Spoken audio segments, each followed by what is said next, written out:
معزز خواتین و حضرات، السلام علیکم، آداب عرض۔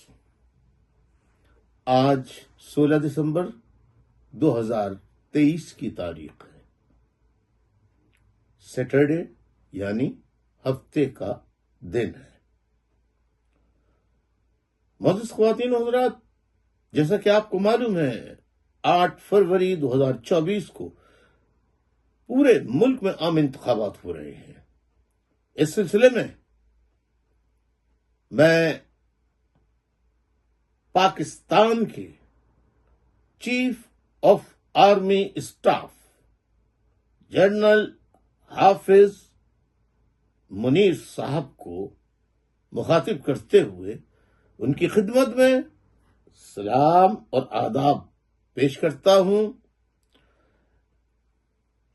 اور ان سے کہتا ہوں، دیکھیے اب یہ بات سبھی مان چکے ہیں،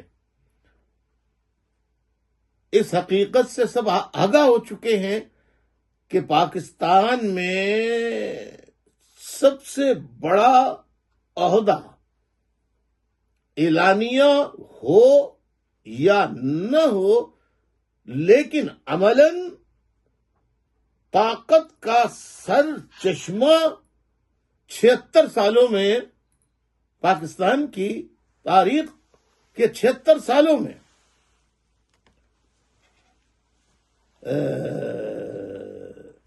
chief of army staff field marshal کی شکل میں ہو، چیف آف آرمی اسٹاف کی شکل میں ہو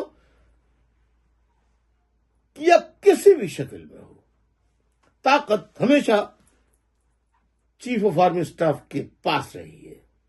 محترم حافظ منیر صاحب، آپ پاکستان کی سب سے بڑی طاقتور کرسی پر بیٹھے ہیں اور آپ کو یہ سوچنا چاہیے کہ آیا آپ صرف پاکستان مسلم لیگ نون، مولانا فضل الرحمان، پاکستان پیپلز پارٹی اور تحریک استحکام پاکستان پارٹی، کیا اسی کے لوگوں کی جان و مال کے تحفظ کے ذمہ دار ہیں، یا آپ پورے پاکستان کے چیف آف آرمی اسٹاف ہیں؟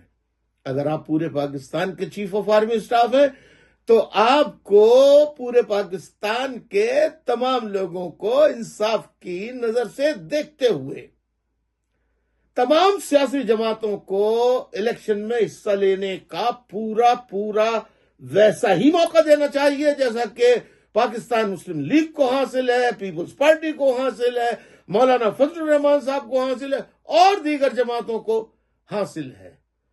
لیکن ایم کیو ایم، جس کا قائد الطاف حسین ہے، اس کی پارٹی کو جلد سے جلوس کرنے کی اجازت نہیں ہے، اور پاکستان کی جو سب سے بڑی عوامی پارٹی ہے، خواہ کوئی اسے پسند کرے یا نہ کرے، کھلی حقیقت ہے کہ وہ پی ٹی آئی ہے، جس کے رہنما جناب عمران خان صاحب ہیں، وہ جیل میں ہیں اور ان کی نمائندگی کرنے کے لیے جو بھی سامنے آتا ہے اٹھا لیا جاتا ہے۔ ابھی تک پی ٹی آئی کا ایک بھی جلسہ پورے پاکستان میں عوامی جلسہ نہیں ہوا۔ کیوں؟ اس لیے کہ اسے جلسہ کرنے کی اجازت ہی نہیں دی گئی۔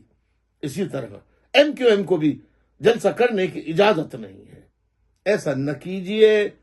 حافظ صاحب، حافظ منیر صاحب، چیف آف آرمی اسٹاف، پورا ملک آپ کا ہے، پورے ملک کے عوام آپ کے ہیں۔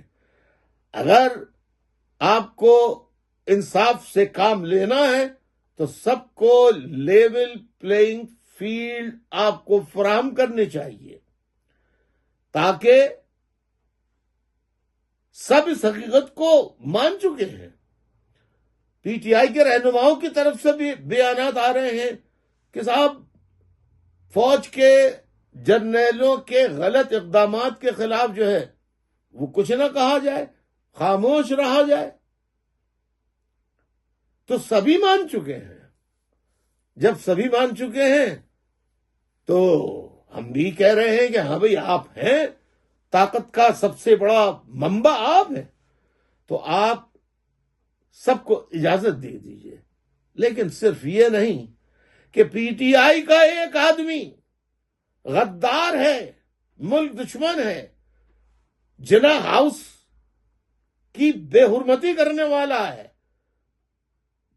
کور کمانڈر کے گھر پر حملہ کرنے والا ہے، جناح ہاؤس کے تقدس کو پامال کرنے والا ہے، اور شہیدوں کے جو مجسمات ہیں ان کو گرانے والا ہے، تو وہ گناہگار جیل میں بند۔ لیکن جیسے ہی وہ پریس کانفرنس کرے اور تحریک استحکام پاکستان میں شامل ہو جائے، اس کے سارے گناہ صرف ایک پریس کانفرنس اور عمران خان سے لا تعلقی کا اعلان کر دے تو اس کے گناہ سارے معاف ہو جاتے ہیں۔